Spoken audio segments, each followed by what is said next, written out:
वक्त खबर आ रही है, इस वक्त सावंत जी आपको बताना चाहूंगा, टीडीपी और वाईएसआर कांग्रेस पार्टी कारकुन आपस में भिड़ गए हैं। ये खबर है आंध्र प्रदेश से। आंध्र प्रदेश के अनंतपुर में दो पार्टियों के कारकुनों में झड़प हुई है। आंध्र प्रदेश के अनंतपुर में इस झड़प के नतीजे में कई लोग जख्मी भी बताए जा रहे हैं। साथ ही खबर ये भी है कि टीडीपी यानी तेलुगु देशम पार्टी और वाईएसआर कांग्रेस पार्टी के कारकुन आपस में भिड़ गए और इसके नतीजे में वहां पर काफी जो माहौल है वो पथराव में टीडीपी लीडर भास्कर रेड्डी के हलाक होने की खबर आ रही है।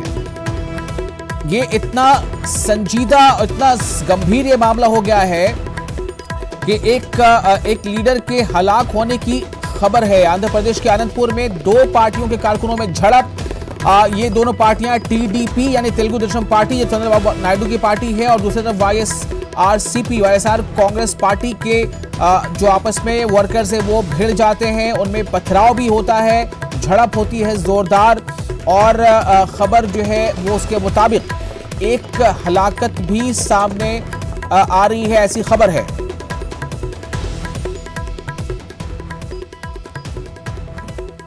खबर आंध्र प्रदेश से। आपको पता होगा आंध्र प्रदेश में जो वहाँ इंतखाबात हो रहे हैं, आंध्र प्रदेश में असेंबली के भी इंतखाबात हो रहे हैं और पार्लियामानी इंतखाबात भी हो रहे हैं। टीडीपी और वाईएसआर कांग्रेस पार्टी कारकुन आपस में भिड़ गए और इसके नतीजे में वहाँ ज़बरदस्त जो है वो झड़प हो गई, और इस झड़प के नतीजे में जो है एक की हलाकत की खबर है। पथराव में टीडीपी लीडर भास्कर रेड्डी के हलाक होने की खबर है।